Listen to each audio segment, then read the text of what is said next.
Assalamualaikum warahmatullahi wabarakatuh. Alhamdulillah hamdan katsiran thayyiban mubarakan fih kama yuhibbu rabbuna wa yarda. Asyhadu an la ilaha illallah wahdahu la syarika lah wa asyhadu anna Muhammadan abduhu wa rasuluhu alladzi la nabiyya ba'da. Allahumma salli wa sallim wa barik ala Muhammadin wa ala alihi wa ashabihi wa man tabi'ahum bi ihsan ila yaumiddin. Fa ya ibadallah usikum wa nafsi bi taqwallah faqad fazal muttaqun. Qala ta'ala fi kitabil karim a'udzu billahi samii'il 'aliim minas syaitonir rajim min hamzihi wa nafthihi wa nafsihi. Ya ayyuhalladzina amanu taqullaha haqqa tuqatih wa la tamutunna illa wa antum muslimun. Alhamdulillah, kita pada kesempatan hari ini memasuki pertengahan bulan, dan pada pertengahan bulan itu Rasulullah SAW memberikan uswah, memberikan contoh teladan kepada kita untuk berpuasa selama 3 hari. Dan puasa ini hukumnya sunnah muakkadah, artinya apabila dikerjakan mempunyai nilai pahala yang besar. Tentunya setiap sunnah atau contoh yang diberikan Rasulullah SAW pasti mengandung hikmah. Dan ternyata dalam sisi ilmu kesehatan, berpuasa setiap bulan selama 3 hari, ya, pada pertengahan bulan itu kan terjadi bulan purnama, ya. Ada proses ada proses di mana unsur-unsur dalam bumi ini semuanya itu mempunyai reaksi, ya, daya tarik menarik. Makanya pada pertengahan bulan itu disunahkan untuk berbekam, hijamah. Karena dengan berbekam pada pertengahan bulan itu banyak istilahnya para pakar kesehatan itu bisa nyedot unsur-unsur negatif menurut penjelasan mereka. Makanya sunnah itu banyak sekali rahasia-rahasia yang di dalamnya, maka mengandung unsur kesehatan. Makanya kalau orang itu ingin sehat, salah satunya yaitu mengikuti apa yang telah diperintahkan oleh Allah dan Rasulnya Muhammad SAW. Baiklah, itu sebagai mukadimah. Ma'asyiral muslimin jamaah sekalian, pada kesempatan seminggu yang lalu kita telah membahas sebagai epilog pembukaan pembahasan kita pada waktu itu adalah bahwasanya ketika kita ini mengaku beriman dan cinta kepada Allah Subhanahu wa taala, kita berusaha menjalankan perbuatan-perbuatan amal ibadah yang dicintai oleh Allah, maka di satu sisi kita juga harus tahu perbuatan-perbuatan yang juga dibenci oleh Allah. Maka pada kesempatan yang lalu, salah satu perkara yang dibenci oleh Allah adalah kemunafikan. Dan sudah kemarin kita berikan contoh kemunafikan itu secara sekilas, maka pada kesempatan pagi ini kita akan lanjutkan pembahasan itu. Yang dimaksud dengan munafik itu apa?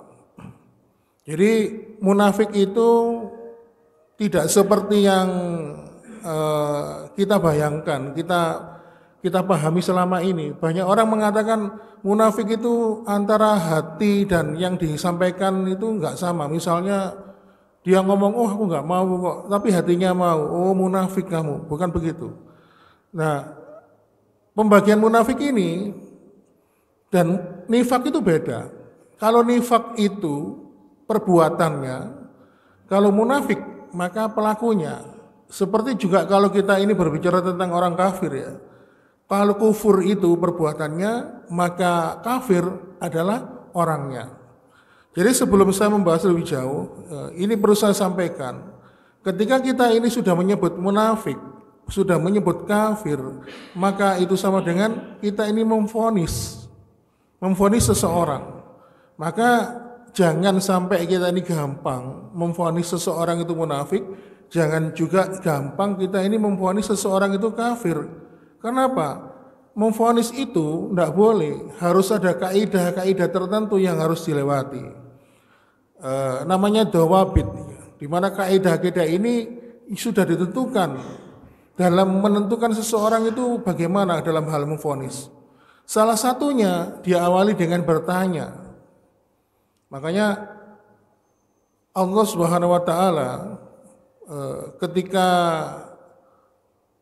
memerintahkan iblis untuk bersujud kepada Nabi Adam, iblis nggak mau. Tapi Allah nggak langsung menjustifikasi iblis itu kafir, enggak. Tapi ditanya dulu.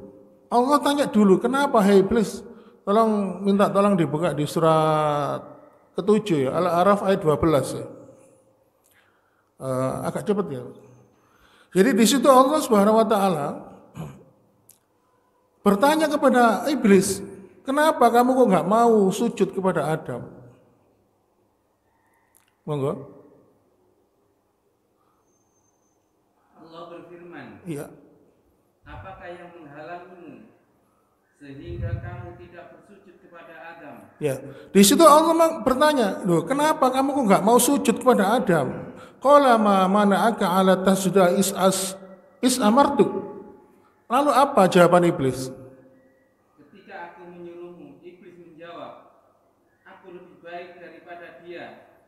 Engkau ciptakan aku dari api, sedangkan dia engkau ciptakan dari tanah. Qala ana khairum minhum khalaqtani min nar wa khalaqtahu min tin. Allah bertanya kepada iblis, kenapa kamu kok nggak mau sujud kepada Adam? Lalu iblis mengatakan, ya saya kan lebih baik daripada Adam, karena kau ciptakan aku dari api dan kau ciptakan Adam dari tanah. Setelah mengetahui jawaban dari iblis ini, Allah pun menghukumi bahwa iblis itu kafir. Jadi sama saja ketika kita ini akan menganggap seseorang, memvonis seseorang, kita itu harus melalui proses tabayun, bertanya. Sehingga akhirnya apa? Kita itu terhindar, dikit-dikit mencap seseorang itu kafir, dikit-dikit munafik, dikit-dikit subhat ya. Seperti sekitar 3 atau 5 tahun yang lalu ya, ketika ada seseorang yang mengajarkan, menyebarkan agama baru, MUI itu kan melakukan langkah-langkah sesuai langkah ini. MUI memanggil yang bersangkutan, ditanya, kenapa engkau seperti ini? Dia menjawab, bahwasanya saya telah mendapatkan wahyu dari malaikat Jibril atas perintah Allah untuk menyebarkan ajaran ini.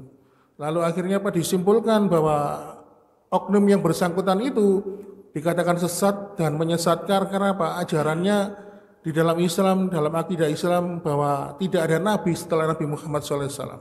Baru ini langkah-langkah. Dan kadang-kadang kita ini sering menjumpai seseorang yang diustadkan, lalu dengan mudah mengatakan, wah terkena ini, orangnya ini munafik, ini orangnya terkena subhat. Padahal Rasulullah SAW dan Allah Subhanahu Wa Taala sendiri pun tidak pernah melakukan ini. Mereka bertanya dulu. Allah bertanya dulu kepada iblis. Oleh karena itu, ma'asyiral muslimin wa subhanatal mu'minin rahimakumullah, kembali kepada pembahasan kita ya tentang munafik ini. Sekali lagi, jangan mudah memvonis seseorang itu munafik, jangan mudah memvonis seseorang itu kafir sebelum kita ini mengetahui bagaimana mereka. Apakah kita sudah pernah datang bertemu dengannya, mengetuk pintu rumahnya, kita hadir berbicara, komunikasi dengan dia. Ini penting. Jadi nifak itu adalah perbuatannya, maka munafik adalah orangnya. Nifak itu berasal dari kata nafak, yang artinya pintu masuk dan pintu keluarnya nggak sama. Jadi orang munafik itu, orang yang berbuat nifak, ya, itu hatinya ya, dan penampilannya beda.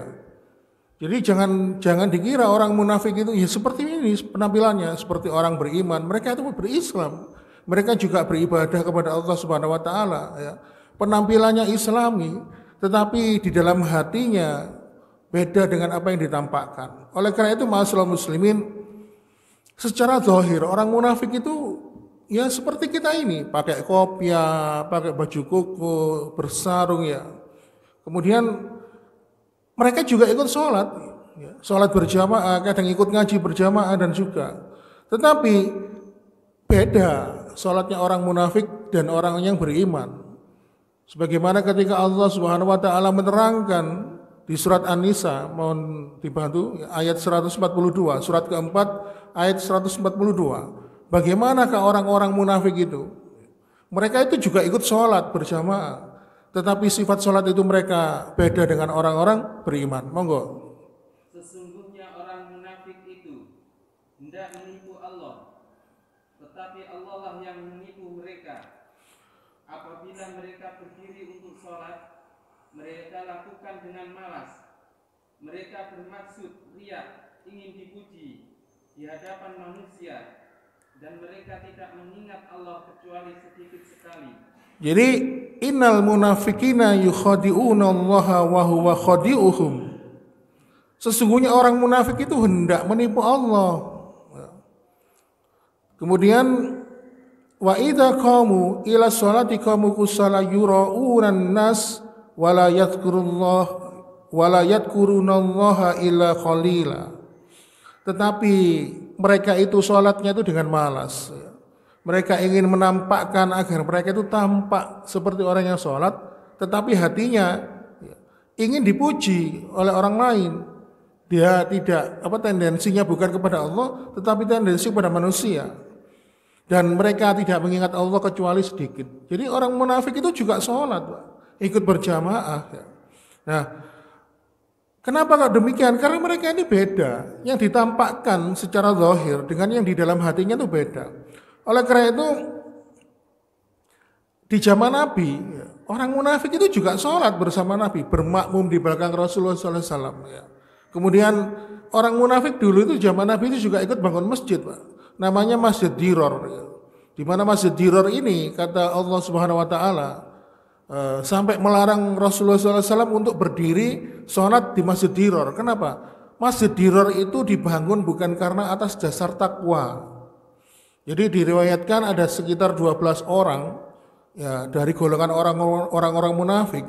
Mereka ini mendirikan masjid, di mana masjid ini digolongkan sebagai Masjid Diror.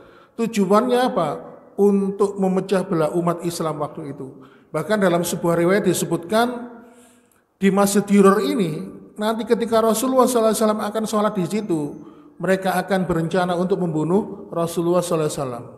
Mereka sudah ngundang, ya Rasul, saya bangun masjid, monggo diendangi, monggo disambangi masjid saya. Tapi suatu ketika Rasulullah itu ada keperluan safar, ya insya Allah nanti setelah saya pulang dari bepergian. Lalu Allah di surat At-Taubah di ayat 107, monggo dibaca. Di situ Allah Subhanahu Wa Taala memberitahukan kepada Rasulullah SAW agar engkau Muhammad jangan berdiri sekalipun di dalam Masjid Diror ini. Surat ke-9, surat At-Taubah ayat 107 disebutkan. Sudah ketemu? Monggo.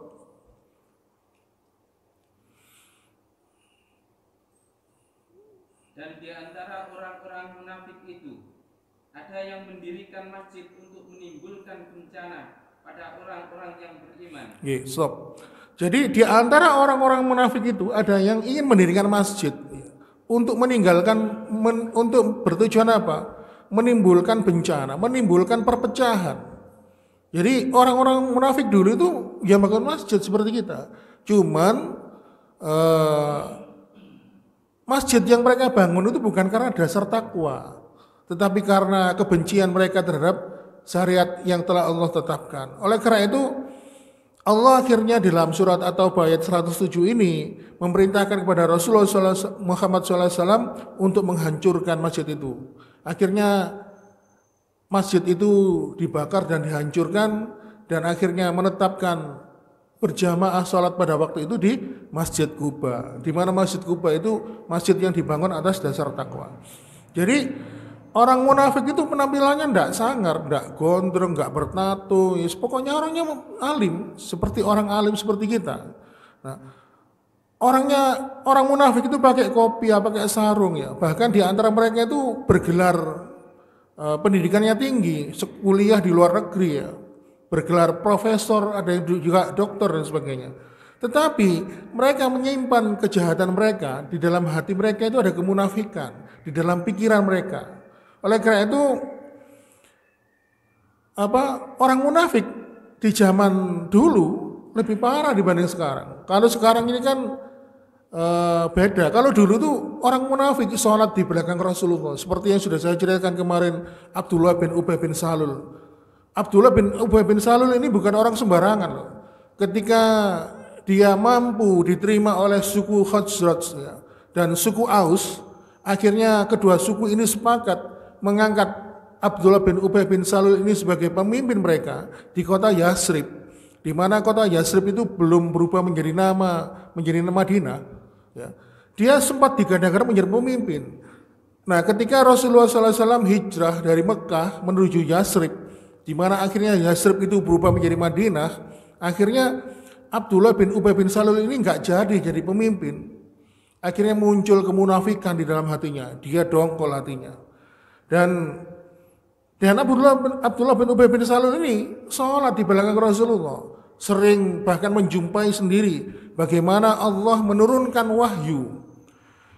Dan Abdullah bin Ubay bin Salul ini juga ikut perang, Pak. Ikut perang Uhud. Dan seperti yang sudah saya sampaikan kemarin, dia itu memprovokasi orang-orang atau pasukan yang ikut perang itu agar pulang ke rumah balik. Jangan diteruskan, kita mundur aja, kita pulang. Nanti kalau kita ikut perang, ya bisa celaka seperti mereka. Dan ternyata Allah mentakdirkan perang Uhud itu kondisinya terbalik. Kaum muslimin mengalami kekalahan sehingga banyak para sahabat yang meninggal dunia. Dan akhirnya Abdullah bin Ubay bin Salul mengatakan, tuh kan bener kan, banyak yang mati, ya. Banyak di antara mereka itu mati. Kalau untung kalau kamu nggak tak ajak pulang, sudah jadi bangkai kamu di Uhud ini. Itulah Abdullah bin Ubay bin Salul, tokoh munafik. Padahal dia tahu wahyu itu bagaimana diturunkan. Dia pernah berhadapan langsung bertemu dengan Rasulullah SAW. Dia sering mengikuti majelis kajiannya Rasulullah SAW. Tetapi di dalam hatinya muncul kemunafikan. Maka ini menjadi pelajaran bagi kita. Kita yang belum pernah bertemu dengan baginda Nabi Muhammad SAW, belum pernah ikut bagaimana beliau memberikan pencerahan secara langsung dalam kajian-kajiannya, belum pernah kita itu bermakmum di belakang Rasulullah, tetapi kita ini masih mendapatkan hidayah dan petunjuk dari Allah Subhanahu wa taala. Abdullah bin Ubay bin Salul ketemu Nabi, bagaimana tahu dia caranya, proses bagaimana wahyu itu diturunkan. Dia juga ikut sholat di belakang Rasulullah, tetapi dia tidak mendapat hidayah. Dia mendapatkan penyakit di dalam hatinya, itu kemunafikan. Ini artinya apa? Hidayah itu penting, bahwa hidayah itu hanya hak prerogatif dari Allah Subhanahu wa taala. Jadi ma'asyiral muslimin, kembali pada pembahasan kita. Orang munafik itu juga beribadah, mereka itu mukmin. Bahkan banyak di antara orang munafik itu yang hafal Al-Qur'an. Mereka itu rajin baca Al-Qur'an. Sebagaimana ketika Rasulullah SAW menyampaikan dalam sebuah sabdanya, masalul munafik alladhi yaqra'ul Qur'an.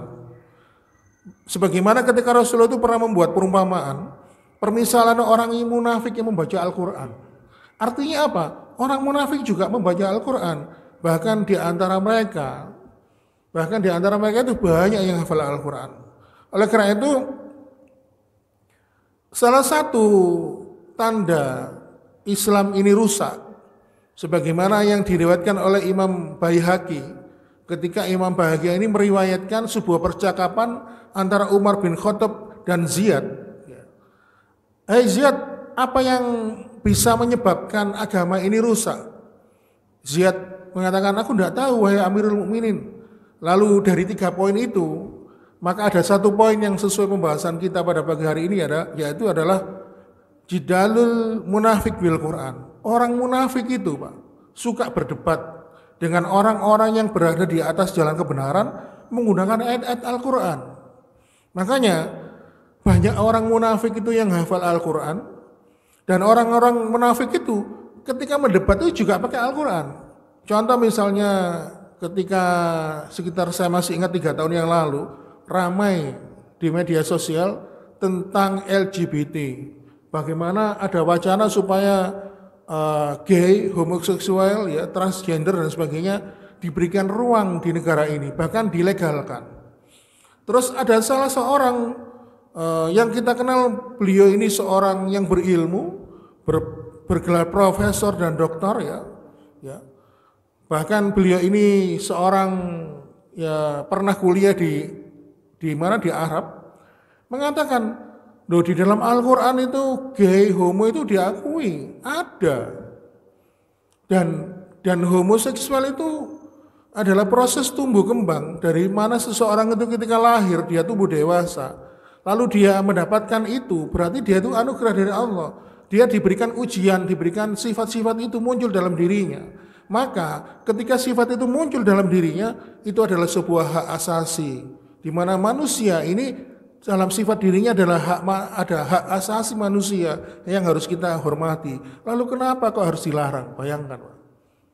Orangnya ini bersorban, pakai kopiah, pakai sarung, gelarnya profesor dokter, ya, punya jamaah, tapi kalimat-kalimat yang diutarakan seakan-akan itu tersusun rapi, ya, tulisan-tulisannya itu enak dibaca, tapi tanpa disadari dia itu mengajak kita untuk berpaling dari kitab Allah dan sunnah.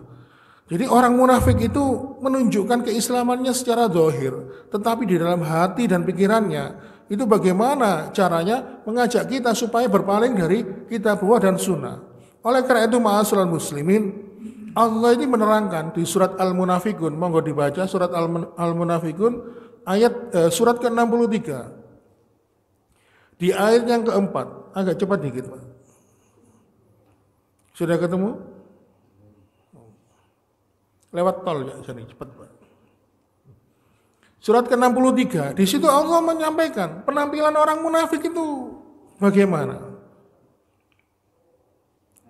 Ayat 4.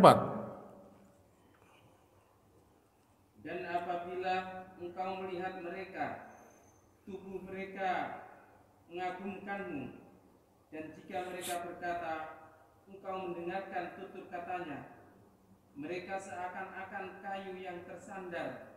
Mereka mengira bahwa setiap teriakan ditujukan kepada mereka, mereka itulah musuh yang sebenarnya. Maka waspadalah terhadap mereka. Semoga Allah membinasakan mereka. Bagaimanakah mereka dapat dipalingkan dari kebenaran? Jadi di awal ayat itu Allah mengatakan ta, ya, ada huruf ta di situ. Artinya apa? Kembali kepada Muhammad. Kemudian di situ ada kata hum. Artinya hum itu kembali pada orang munafik. Di situ Allah mengatakan wa idza ra'aitahum. Kamu wahai Muhammad jika melihat kamu orang munafik, ya Pak. Wahai Muhammad jika kamu melihat orang munafik, perhatikan tujibuka ajsanuhum. Penampilan mereka, orang-orang munafik itu membuat kagum. Penampilannya kagum, Pak. Pakai sorban, ya, pakai kopiah, pakai sarung, layaknya seperti orang-orang beriman. Mereka itu membuat kagum, bahkan mereka itu punya gelar yang mentereng, ya, profesor, doktor dan sebagainya.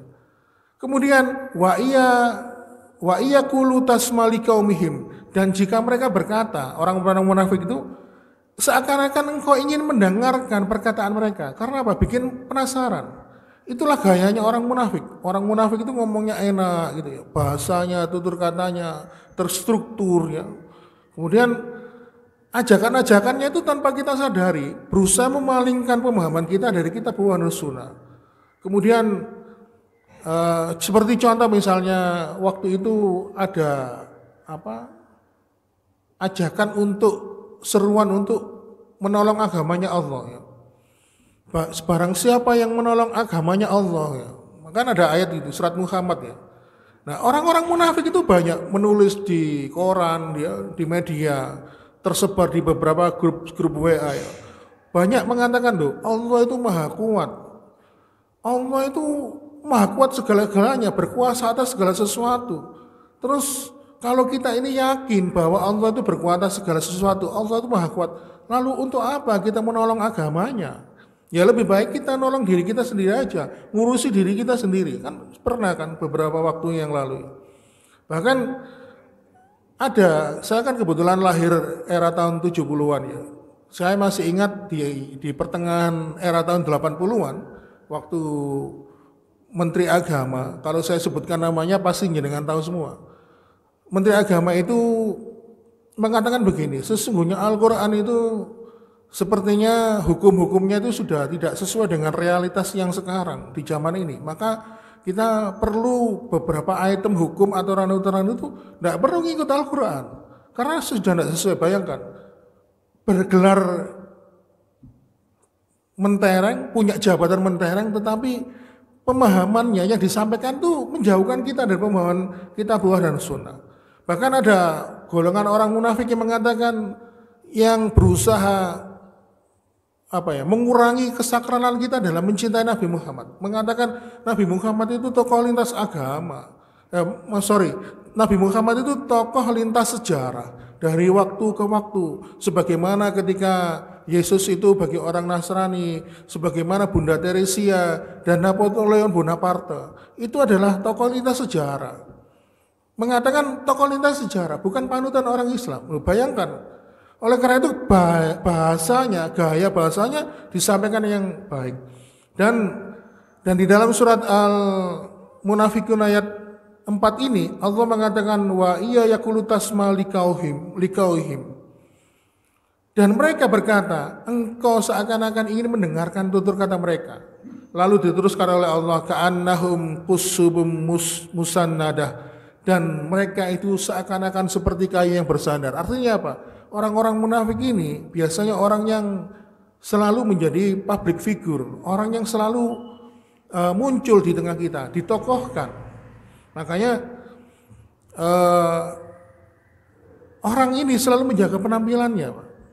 Dan perlu diketahui, orang munafik itu kalau berbicara itu mesti disesuaikan dengan timing tertentu. Contoh misalnya ketika mendekati Natal ya, seperti bulan Desember ini, kemarin di grup WA itu ada yang men-share, seorang mengatakan dengan membuka kitab Al-Quran, mengatakan saya di dalam Al-Quran ini, di dalam kitab suci ini tidak menjumpai satu ayat pun yang memerintahkan kita untuk tidak mengucapkan selamat Natal. Di dalam ayat ini tidak ada perintah untuk tidak mengucapkan selamat Natal. Bahkan di hadis pun saya tidak menemukannya. Maka si laki-laki tersebut dalam video itu mengatakan, ini kebetulan saya ada duit 50 juta, saya akan berikan kepada Anda bagi yang bisa menemukan larangan untuk mengucapkan salat Natal. Bayangkan, si laki-laki tersebut mengatakan dalam video itu penampilannya pakai kopiah, pakai baju koko, pakai sarung. Tetapi itulah dasar orang munafik.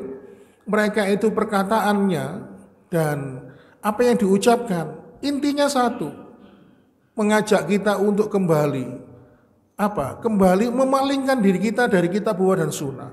Akhirnya apa? Kalau kita ini tidak menyadari, orang-orang seperti ini akhirnya bisa melenakan kita dari pemahaman yang benar. Oleh karena itu, ma'asyiral muslimin wa zubratal mu'minin rahimakumullah, inilah pentingnya kita belajar tentang akidah ya. Bahwa akidah itu penting, Pak. Bahwasannya orang-orang munafik ini seperti ibaratnya adalah sebuah rayap yang menggerogoti sebuah pohon. Ketika pohon itu sudah ada rayapnya, pasti akan rubuhlah pohon itu. Oleh karena itu, Masya Allah orang munafik ini, Pak, walaupun mereka ini secara zahir penampakannya seperti orang yang soleh ya, pakai kopiah, bersurban ya, kemudian pakai sarung, dia juga ikut sholat berjamaah, ikut puasa, bahkan haji dan umrah.